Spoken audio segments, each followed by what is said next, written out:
Today in this class we will learn about the renaming of rows and columns of the data frame. This is another operation on the data frame. So let us see what is the renaming rows and columns of the data frame. To change the name of any row, whether it is a single row or the multiple one. So to change the name of any row or column individually, we use the rename function of the data frame.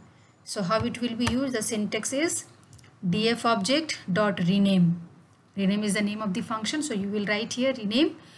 Under the bracket or under the bracket you will write the parameter of the rename as index equal to, and in the dictionary format you will write the names dictionary. After that, columns, if you want to change the columns rename, you want to do it, then you will write the names of the dictionary over here within as a dictionary. And afterward the another, or you can say the third argument, which is in place. In a place value may be true or may be false. Okay, so let us see how to do with the help of example. But before that you have to understand what is the meaning of index here, what you will write under the curly bracket of this index value, and when to specify the columns, and what you will specify under the curly braces of the columns, and what is the meaning of in place. One by one we will see. So first of all, index argument is for index name. This index you will write the index name which is required to rename the rows.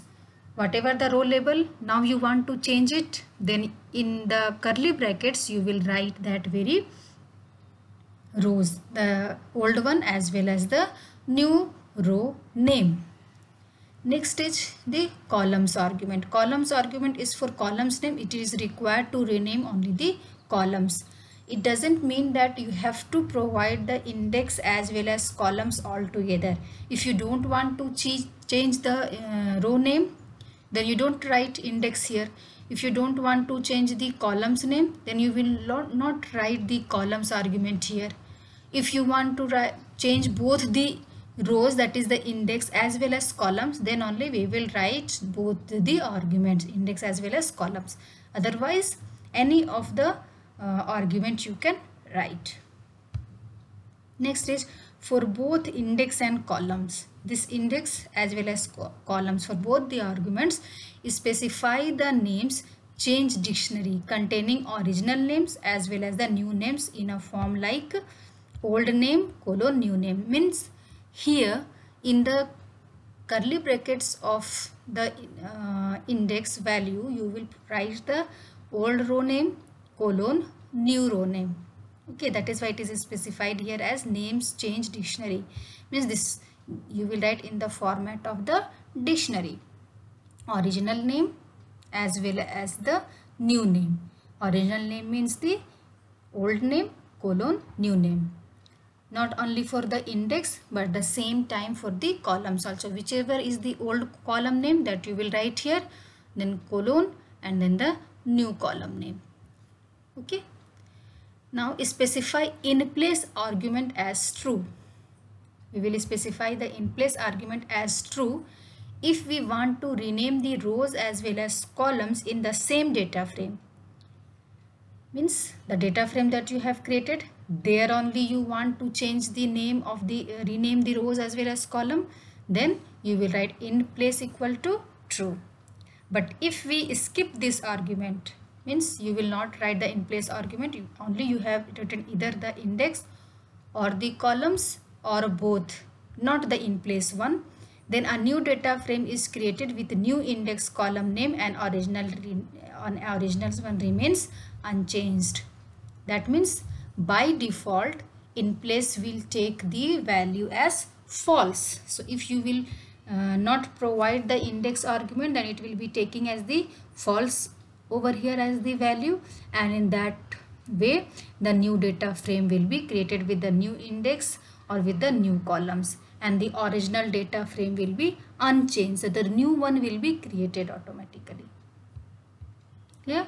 So it is better that you will write the in place equal to true always when you will write the renaming of, when you want to do the renaming of the rows or renaming of the columns using the rename function. So let us see the example how it will be written. So df object is df here, rename function name, index twice the bracket is here, single bracket will be there, by mistake it is typed here as twice opening bracket, index equal to, now index equal to, under the curly bracket what you will write, the index which you want to change. Suppose I want to change the row label, old row label or old row is Delhi. Now we want to make it as city 1. So this is the old row label. After the colon is the new name for the row. As you can see in the syntax, old name colon new name. After the comma, columns I have specified. Population were one of the column. Now I want to change it with number of people. Which one? The population. The old column name will now be changed with the new column heading as number of people. And this will be under the curly bracket in the dictionary format. Okay. Index as well as the columns value you will provide it under the curly bracket, which is, or you can say this can be written in the with the help of the dictionary format. The old one will be the keys and the new one will be the values for the dictionary, and in place equal to true. So this is how we will do the renaming of the function. So for this we will go to our ideally to see the example as well as the output. So let us move over there.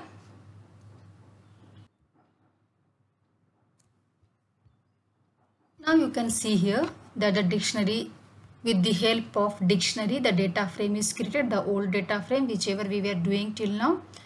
The original data frame df will be the output of that. Df dot rename, here is the new thing that what we have learned just now. Df dot rename, and index equal to, index is the first argument, columns is the second argument, and in place is the third argument for rename function.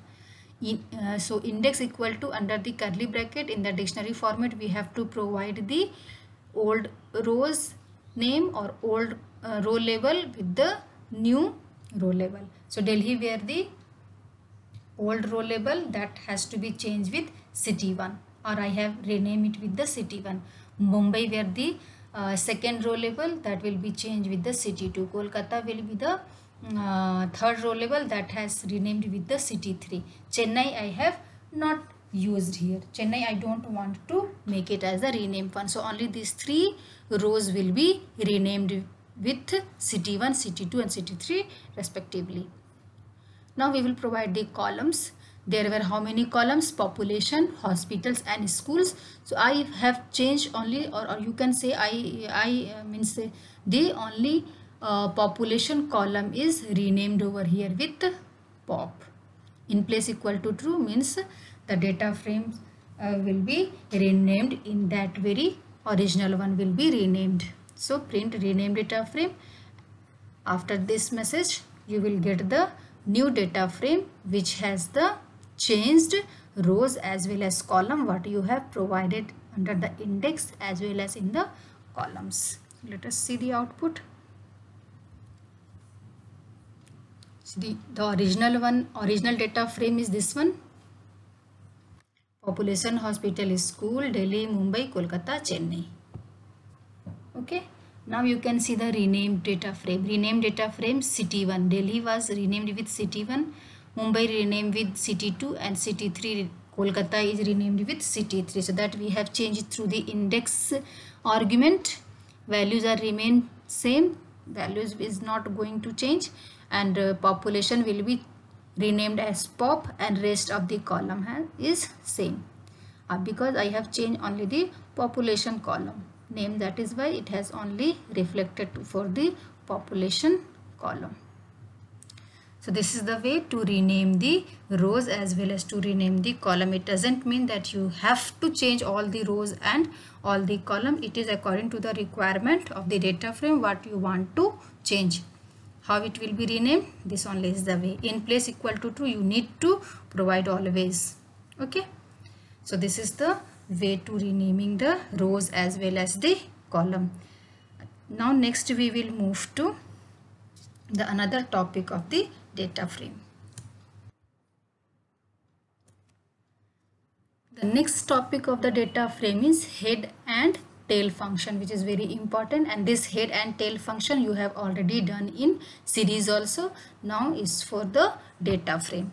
So the data frame head function by default shows the top 5 rows of the data in the data frame. Otherwise it returns the number of rows as passed in the argument or parameter of the head function. It means that if you will not write anything here under the bracket of the head function, or you can say you will not pass any argument, if the bracket will be empty, then by default it will return the top 5 rows. This is very important for the head function, that top 5 rows of the data frame will be returned if you will not pass any argument. Otherwise whatever number you will write it, if you will write 2 then it will return the 2 rows, if you will write 3 then it will return the 3 rows.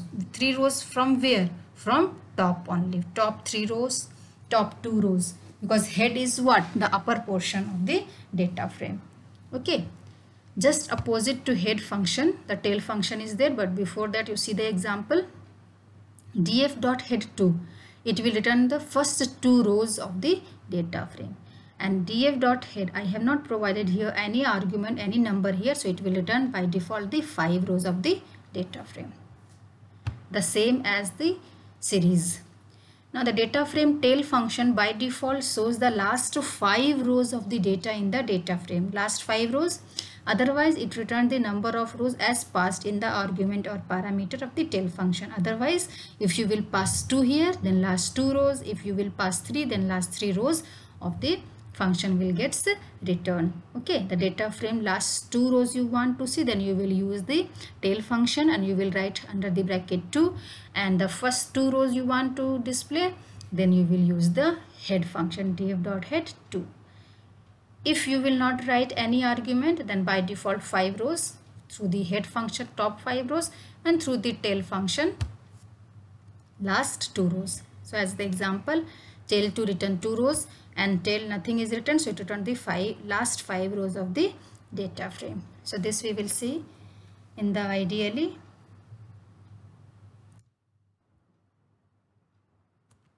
Now you can see here using of head and tail function of the data frame. Import pandas as PD, the same data frame I have used, original data frame is. Now print display the top 2 rows of the data frame, tf.head2. It returns first 2 rows. Then display top 5 rows by default of the data frame, df.head, top 5 rows, because no values is provided. Last 3 rows, the df.tail 3, it returns the last 3 rows. Display the last 5 rows tail, and then nothing is written under the bracket of the tail function, so by default last 5 rows. So here in our case, in our data frame only the 5 rows are created, 1 2 3 4. So if you will write tail, then last 5 rows is what? Whole data frame will return in the case of tail, and in the case of this head bracket opening and closing, well, you will not pass the argument for df head or for tf tail. Then what? Df tail, then what will return? Whole data frame will return, because there are only 5 rows in the data frame. So let us see the output. You can see here original data frame is this one. Display the top 2 rows of the data frame. Top 2 rows means Delhi as well as Mumbai. So you can see here Delhi as well as Mumbai has come as the top 2 rows of the data frame using the head function. Head 2 I had written over there, that is why. Display the top 5 rows of the data frame. Why this 5 rows is showing as an output? Because we have written df head. So by default the second output, third output is for on top 5 rows. So you can see here Delhi, Mumbai, Kolkata, Chennai. Only 4 rows are there in the main data frame, original data frame. So the whole row is returned, the whole data frame returned by this very command. Display the last 3 rows. Last 3 rows is Kolkata, Mumbai, Kolkata and Chennai. This is the last 3 rows, and this only return Mumbai, Kolkata, Chennai. Mumbai, Kolkata and Chennai, the last 3 rows of the data frame gets returned by the tail function, because we have written tail under the bracket 3, that is why. And the last 5 rows will return the whole data frame, because there were only the 5 rows, 5 row labels are there in the data frame. So this is the way to use the head as well as the tail function of the data frame. Very simple and very easy. Next we will see the very important topic which is added in this session only, which is the Boolean indexing. So let us move there.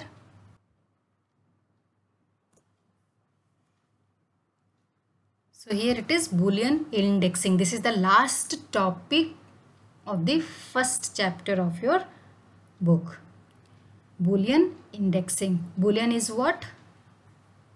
Boolean takes only the value true as well as false. Only 2 values are there under the Boolean, which is true as well as false. True can be represented as 1 and 0 can be represented as false.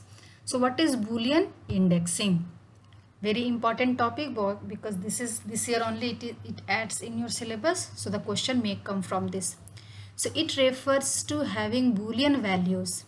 Boolean indexing refers to having the Boolean value which is true or false or 1 or 0 as indexes of the data frame. Till now we had seen the labels by default will come in the data frame as 0, 1, 2, 3, 4. We can change the indexes with another rows we had seen, as well as once we had created the row label, that can also be renamed. Just now we had seen how to rename the rows as well as column.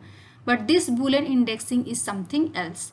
In Boolean indexing, the indexes or rows of the data frame will be written as true or false or 1 or 0. Yeah. So Boolean indexes divide the data frame in 2 groups.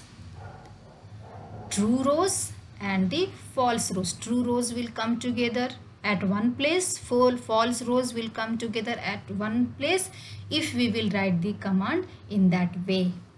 Clear? We will see how it will be written, true rows only or the false rows only, in the coming section. So Boolean indexing, what is the purpose of Boolean indexing? This is a very important line regarding the Boolean indexing, as Boolean indexing can help us to filter out the required records, that is for finding or extracting the true or false indexed rows. Basically, this Boolean indexing is used to filter out the records or to find out or extract the true or false indexed rows. What is the purpose? So definition is written here and the purpose or the uses is written in the second paragraph. So let us first create the Boolean indexing data frame. First of all, we will create the Boolean indexing and then we will extract only the true rows or the false rows. So let us move for creating the Boolean indexing. So how to create? There is one situation I have written here, and based upon that situation we will create the Boolean indexing. That means true as well as the false value will appear in the index of the data frame. Index is what? The row label of the data frame. So suppose there is a situation where the school decides to launch the online classes for the students, as in our school it is going on. So the school decides to launch the online classes for the students, not all days but in some days of the week. The whole day is not going to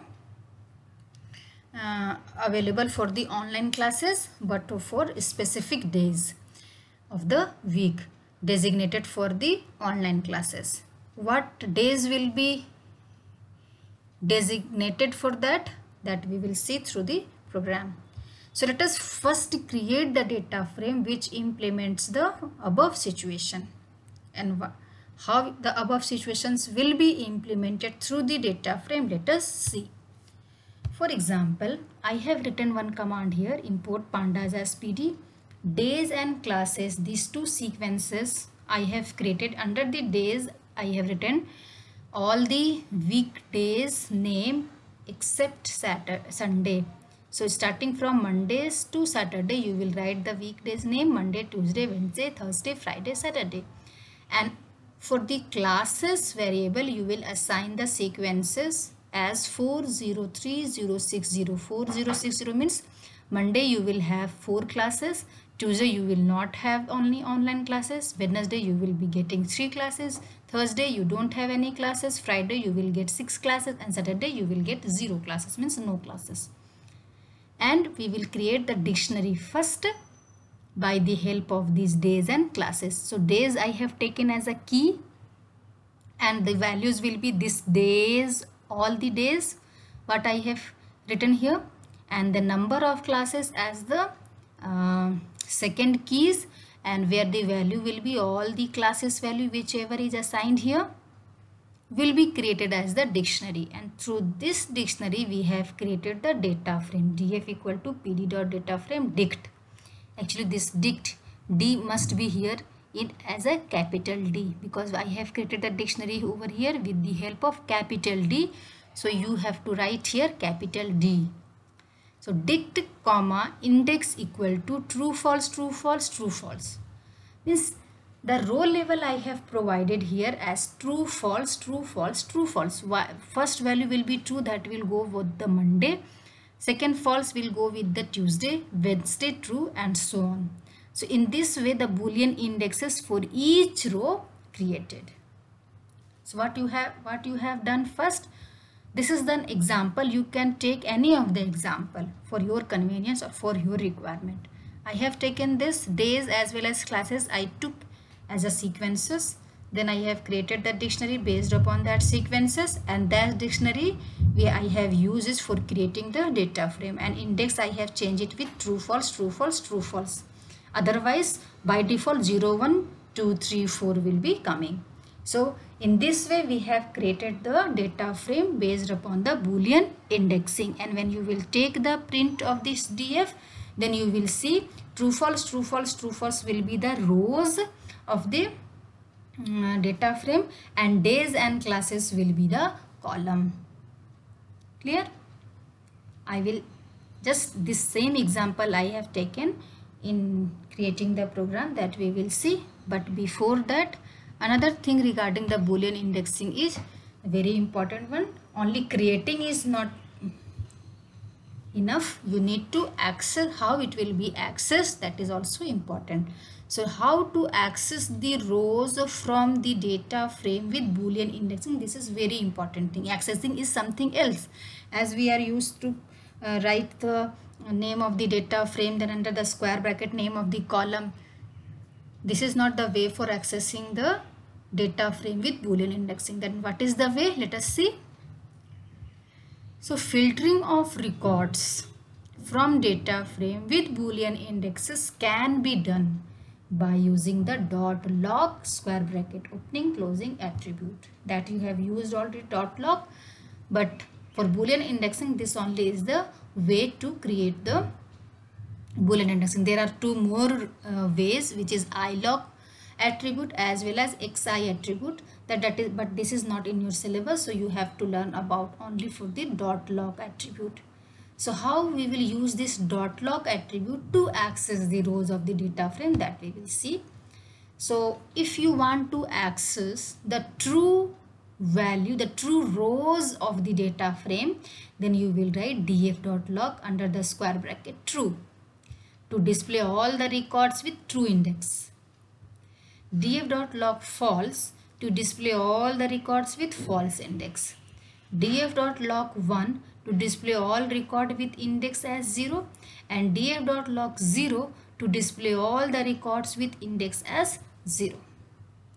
So if you have written the index as true false true false true false, then log true or log false will work. If you have created the data frame with the help of Boolean indexing with row label as 101010, then only this log 1 or log 0 will work. Okay, so just see the example. And very important thing regarding this true and false with the help of lock attribute is true and false should not be enclosed in quotes. It means that true and false, as I have written, this is only the way to write, not small t, not small f, true and false. You will see, you will tell me that this is the string value, but actually this is what the boolean value, and boolean true and boolean false can't be enclosed under the quotes. So it is very important line here, true and false should not be enclosed in quotes. So just see the example. For example, following code will give the output as this. If you will write this very code, df.lock true, and I have already created this data frame. You can see here, this is this one. This is the data frame with the help of boolean indexing. So if you will write this very data frame, created the data frame, and if you will write after this print df dot lock, then you will see the output. What output will be coming? This very output will come, this one, df dot lock true. If you will write, then days will be the first column, number of classes will be the second column, and all the true rows, all the true indexes will display as an output. So why Monday, Wednesday, Friday? Because in the data frame we had created Monday till Saturday the days, and the number of classes were 4, 0, 3, 0, 6, 0. So wherever it matches the true label, that only rows gets returned. Okay. If you will write df.lock false, then all the false value, whichever will be coming as false, Tuesday, Thursday, Saturday. False, false, false, Tuesday, Thursday, Saturday, number of classes 0, 0, 0. This will become the output when df.lock false will be there. Clear? So let us execute this very example in IDLE.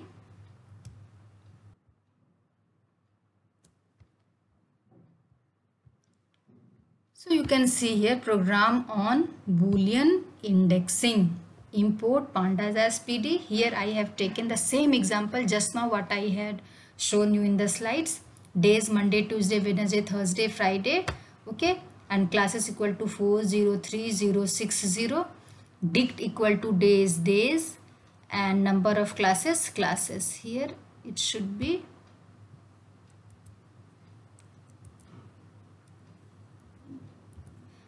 okay. So using the dict, we had created the data frame df equal to pd dot data frame dict index equal to true false true false true false, boolean indexes for each row. These all values which I have written as true false will become the row label, or you can say the rows, or another name is index. So boolean indexing data frame df. Clear? And accessing rows of the data frame with boolean indexing. How? df.lock true, all the true, and df.lock all the false value will come as an output. All the false rows will return, and for this all the true rows will get returned, true index will get returned. Just check it. Invalid syntax is coming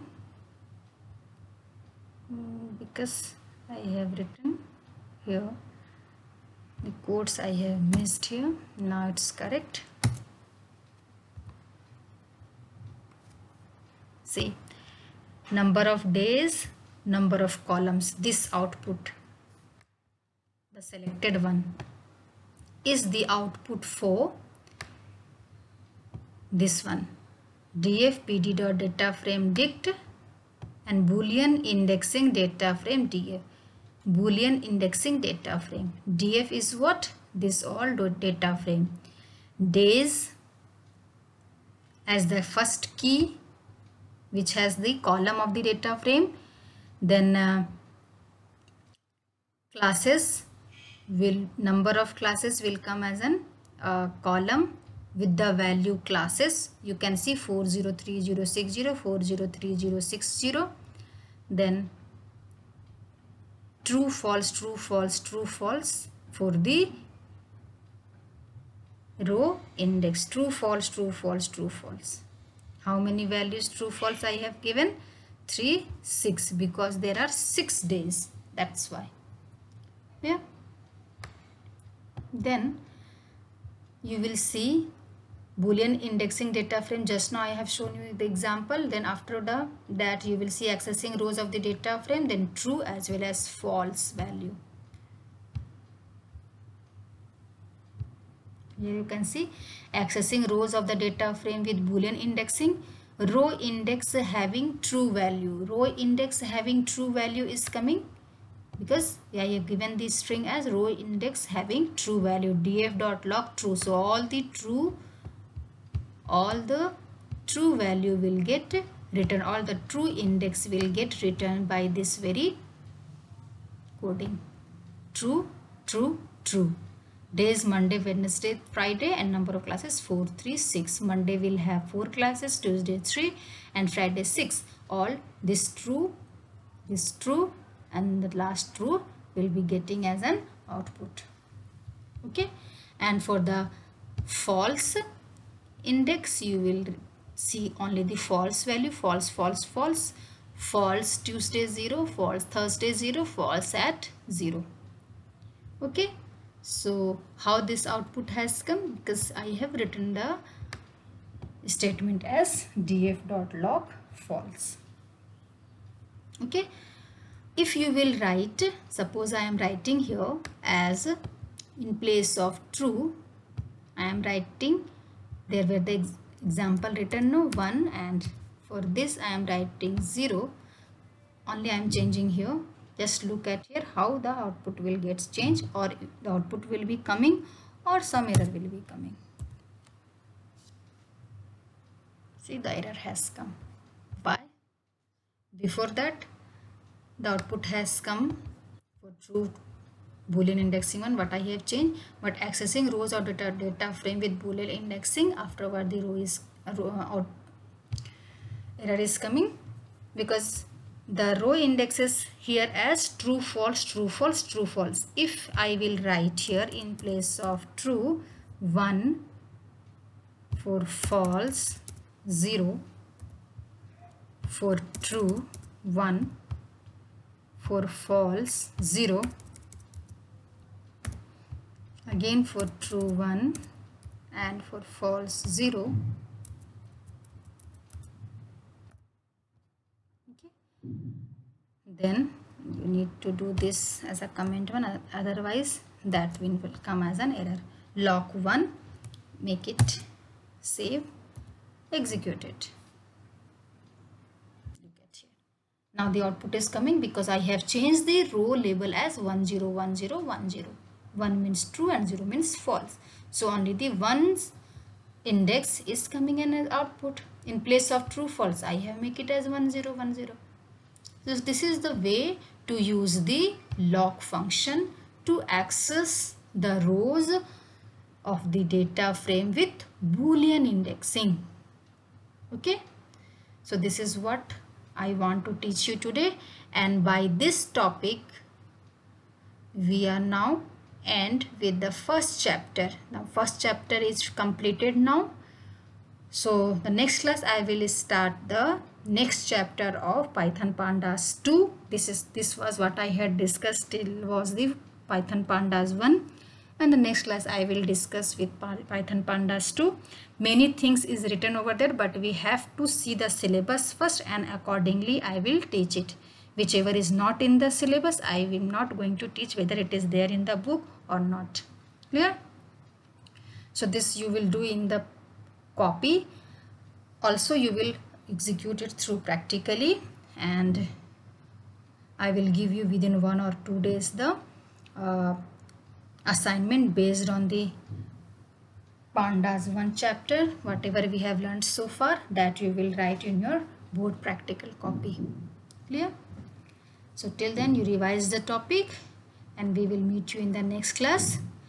Okay, bye, take care.